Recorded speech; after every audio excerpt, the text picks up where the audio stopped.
Coming up on Need to Know, money, oil, sacred native land, and environmental concerns. We'll learn how an underground oil pipeline across the country is in the national spotlight as its future hangs in the balance. That's next.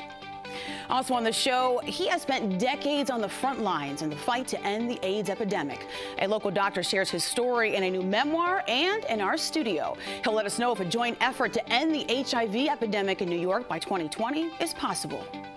And a local artist combines the traditional approach of stained glass artists with her own style and technique in a special collaborative project. Stay with us. Need to Know starts right now.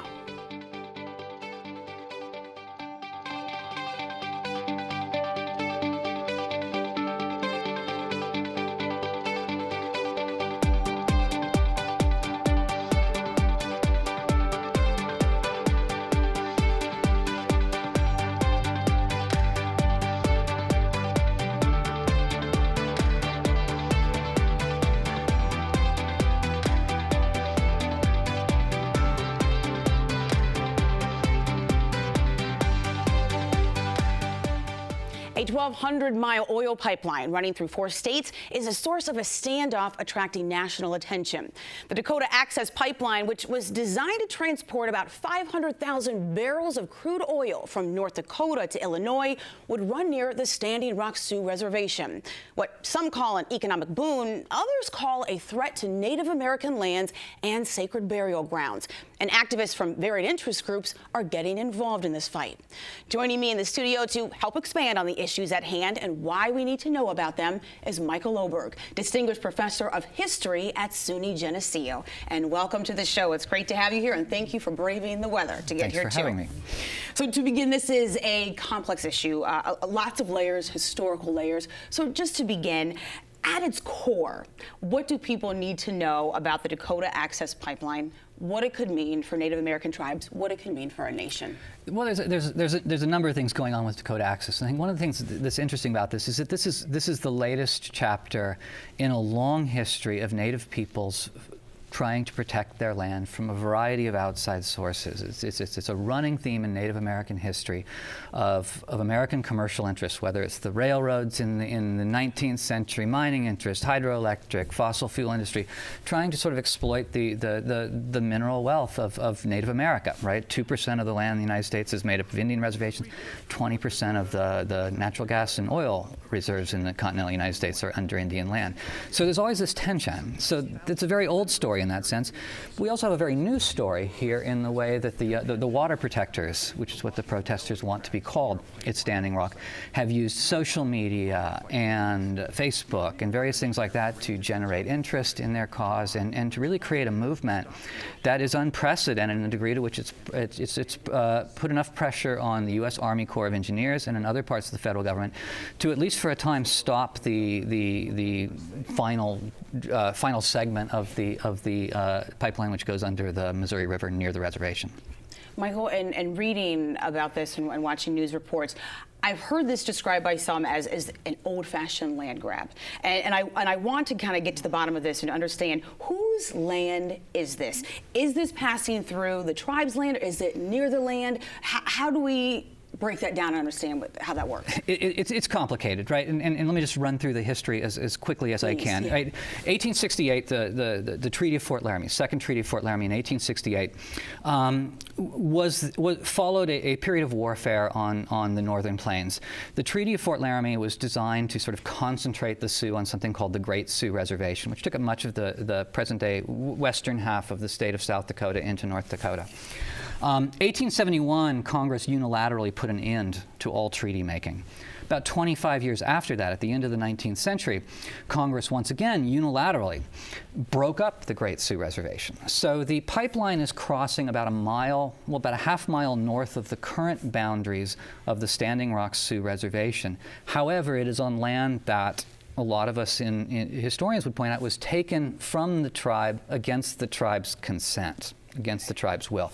So the treaty guarantees of 1868 did not prevent the federal government from doing this. So there's that element of the land grab. And then there's the more recent thing with the entire approval process for the Dakota Access Pipeline, right? Energy Transfer Partners had wanted to build behind the pipeline. Yeah, $3.8 billion project to build this pipeline, 1,200 miles, like you said, 500,000 some gallons of oil a day. It's an amazing project, and the Army Corps of Engineers broke this project up into small pieces using a permitting process designed to avoid environmental regulation. In fact, there was an environmental assessment report done on the early part of this pipeline, produced by Energy Transfer Partners, which is the company behind Dakota Access.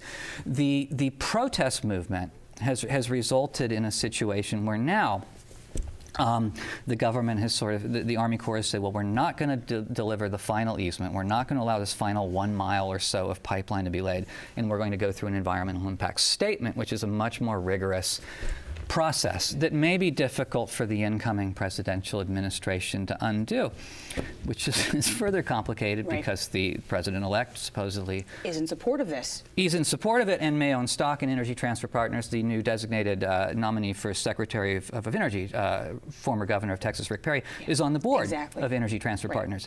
And the designate for Secretary of the Interior has been very pro-development. The Bureau of Indian Affairs is housed within the Interior Department. So there are a lot of forces in the new administration which could push this through. The environmental impact statement may put a brake on that. The thing that I'm confused about, and even though this is not running exactly through Standing Rock Sioux Tribe Reservation, the tribe's reservation, doesn't the federal government have this trust obligation, A, to support tribal survival, and then also to protect tribal lands and resources? And this major concern is that this will impact sacred grounds. And that being said, does that not then fall under the federal government's obligation? Yes, you could argue that. The United States role as a trustee for Native American interest is a spotty one at best, as one historian called it, a faithless guardian. And I think that's an enormous problem. And I think what you have is this tension of corporate interests who want access to the mineral resources and the fossil fuel material underneath Indian land, and the desire to protect tribal government, tribal culture. To play the other side, can we talk about the potential benefits? Could you decide who would benefit from this pipeline if it goes through as originally planned? Well, you know, I'm a historian, so I can sort of describe how things got so messed up. Yeah. But you know, I mean, so I'd just be speculating. But Energy Transfer Partners. And Sierra Club did a wonderful report to kind of bring us up to speed on this. They have contracts that they have to start pumping oil through this pipeline by January of 2017. If this environmental impact statement process is implemented and starts rolling before the Trump administration comes in, the likelihood of that oil running through the pipeline is almost zero. That causes problems with their contracts. Energy Transfer Partners is very publicly stated that they're losing $20 million a week right now. Wow. The judge who's hearing the case in the federal district court is, I think, essentially argued, well, you guys went ahead without the easement, that you ran some risk here.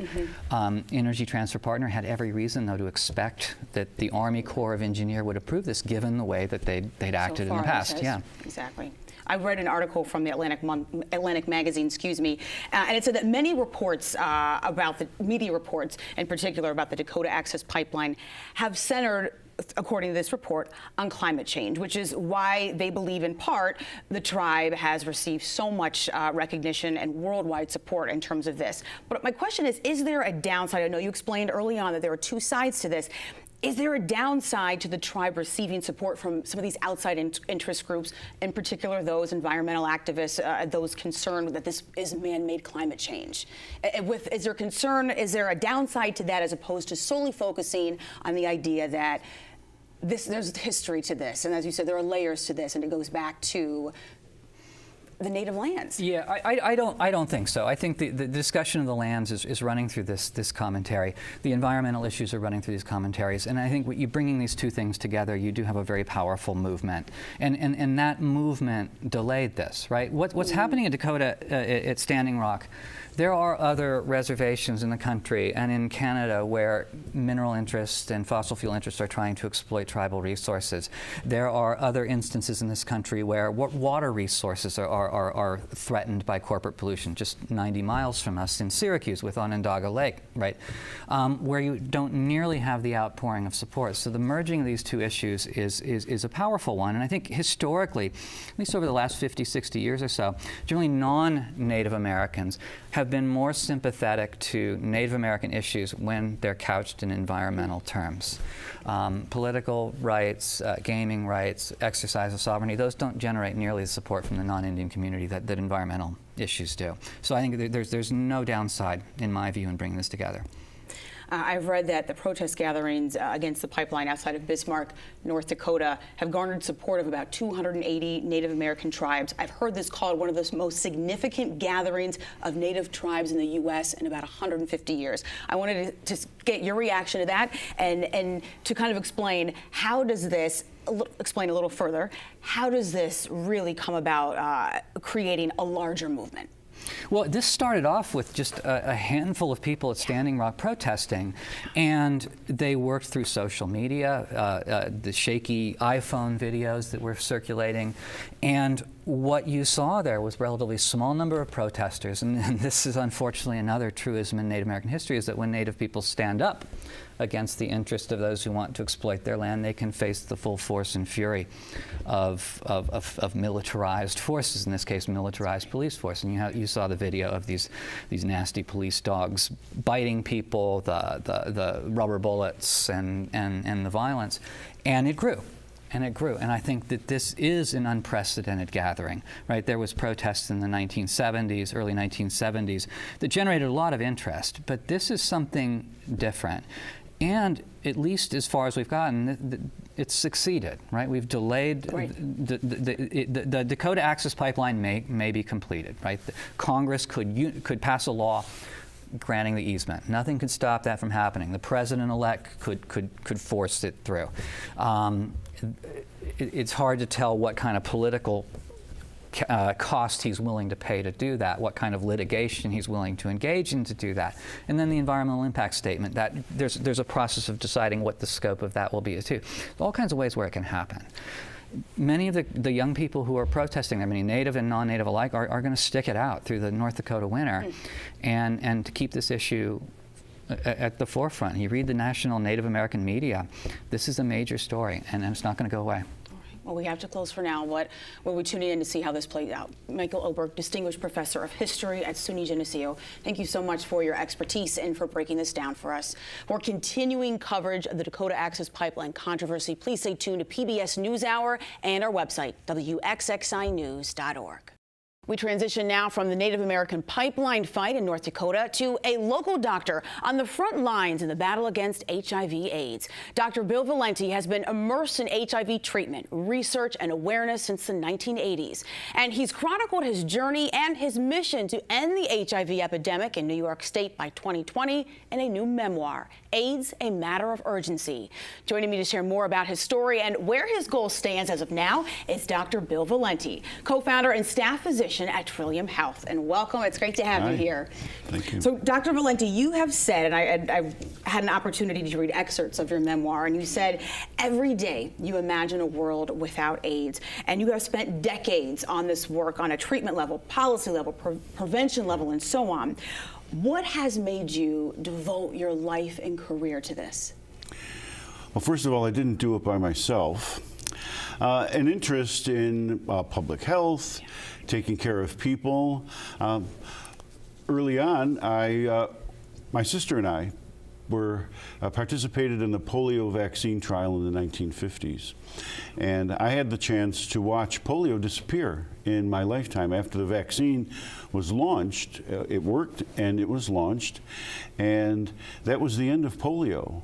So when we got started with HIV, which popped up all of a sudden, I was doing infectious diseases at Strong Memorial Hospital and sort of slowly gravitated into it. The science, as well as the individual patients, and it kept me connected and wanting to do more. It was you co-founded what was formerly called Community Health Network. Right. This was back in 1989 as a medical and diagnostic clinic, and this is for those infected with HIV/AIDS. Right. And this was 8 years after the first HIV cases were reported in the U.S. What were those early days like for you in this work? Well, there was so much that was unknown. The thing, what happened was these cases just popped up all of a sudden, and all of a sudden within 6 months or so, we had a tremendous number of very sick patients, many of whom died a very difficult and unpleasant death. And stayed with that, trying to understand what was going on, trying to figure out better ways of treating patients, trying to identify people early, all of those things. It was pretty frantic because in some ways it was like building the car as you go down the road, this making up the rules as we go along, because we were constantly confronted with questions and issues that had never come up before.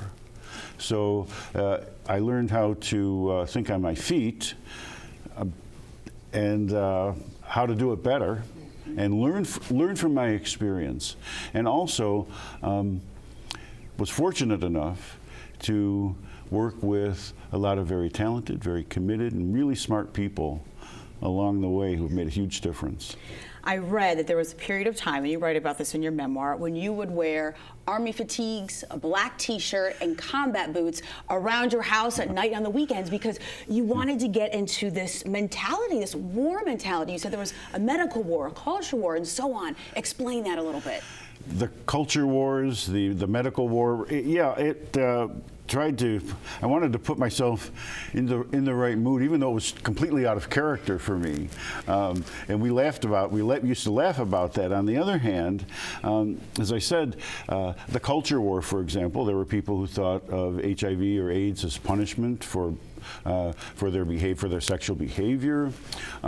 People wanted to close the bathhouses, gay bars, and other kinds of venues where people would meet in the interest of public health. But what we were trying to explain to people is what we knew, which was an evolving science, about what I called the contagion war.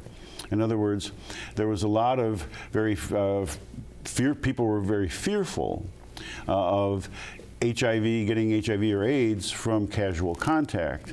And one of the things that we needed to do was to try and translate that message to people, because contagion and diseases are mysterious things to most people, and they can be scary. So to set the stage, I decided to dress the part.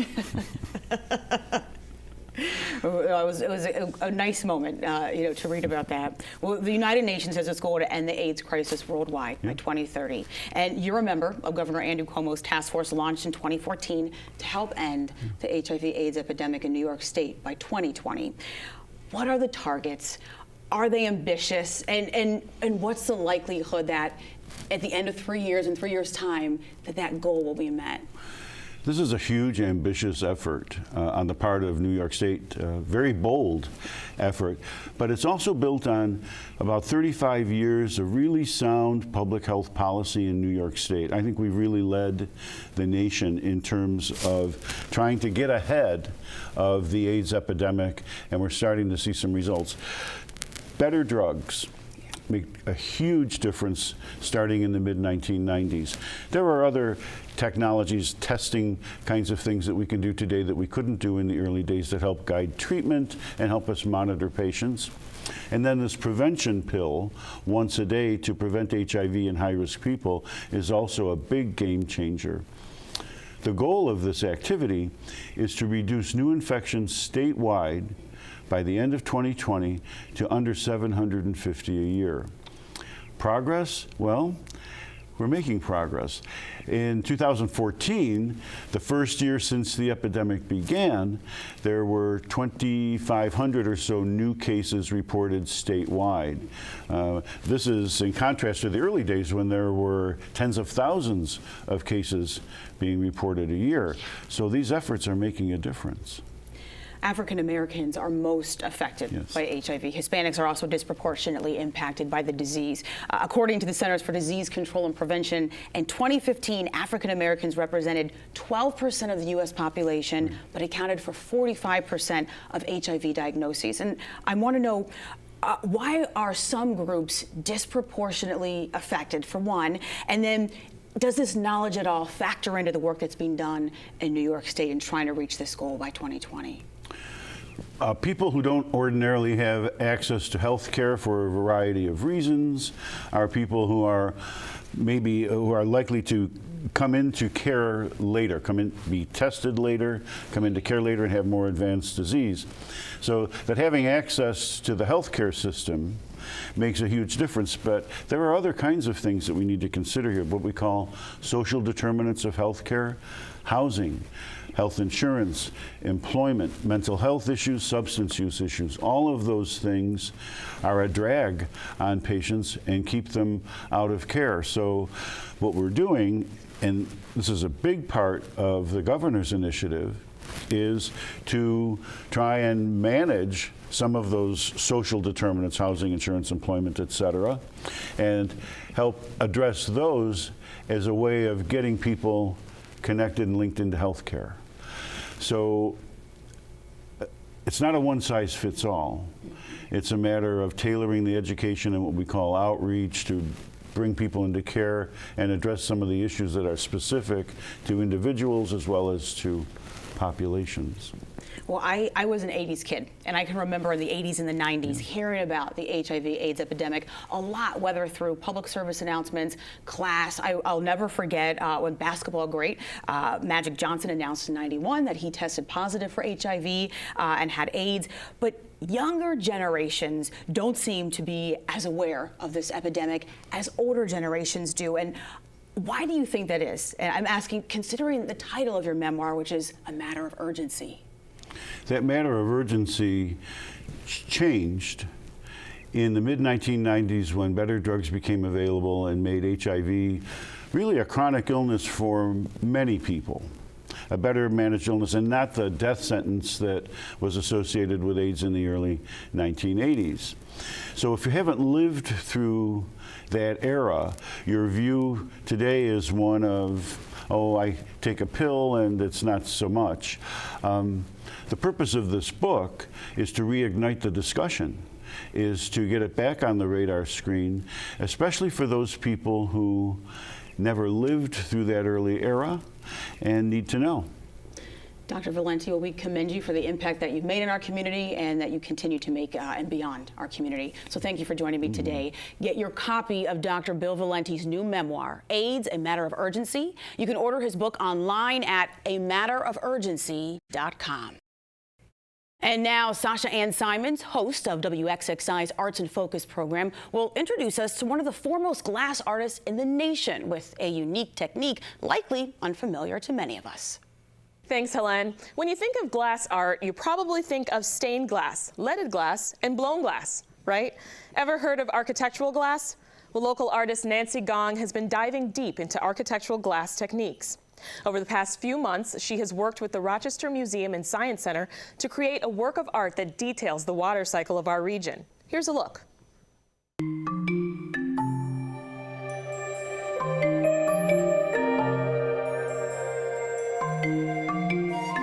My name is Nancy Gong. I'm a glass artist. I've been working in glass since 1979. Right now, my focus is on designing and creating one-of-a-kind pieces for architectural commissions. The work that I do is a wide range of artistic processes. I work in leaded glass. I work in etched glass. I create a lot of different textures in etched glass. I do a lot of hand painting on glass, some fused glass. Those processes can be combined to create very unique one-of-a-kind pieces. In this particular project, it's an educational project for the Rochester Museum and Science Center to tell the big picture story of stormwater management and what it is, why we should care.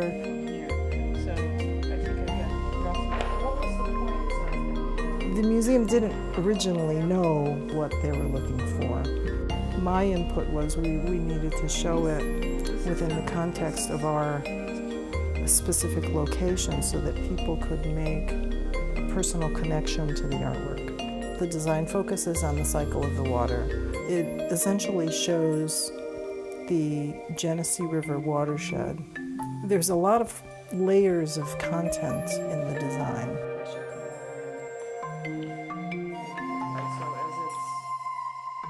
It's a lengthy process to create a work of art like this. This particular design went through 4 versions. The full-size drawing had to be created in a graphic design program. That design program had to be converted over to a CAD file, and then with that, it went over to the water jet cutting. That was a very temperamental process due to the nature of the design and the size of the pieces. The mouth-blown sheet glass is not flat, so because it's not flat, it posed a whole set of issues with water jet cutting that had to be addressed. Once the water jet cutting was completed, then the pieces of glass came back here to the studio,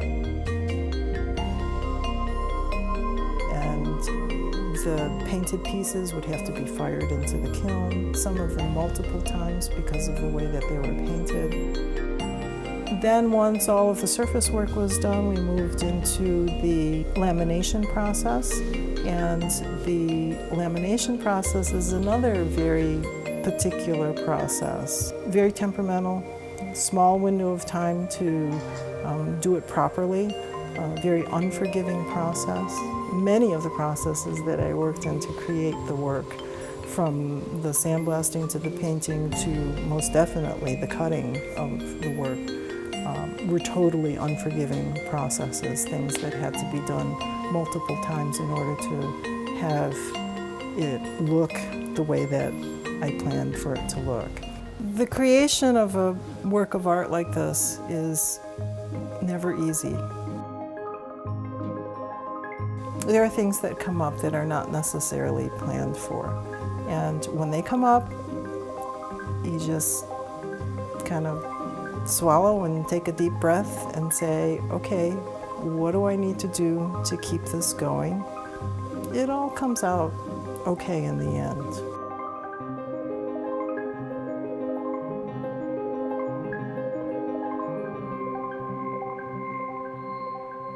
To learn more about Nancy Gong's latest projects and her installation at the Rochester Museum and Science Center, go to nancygong.com.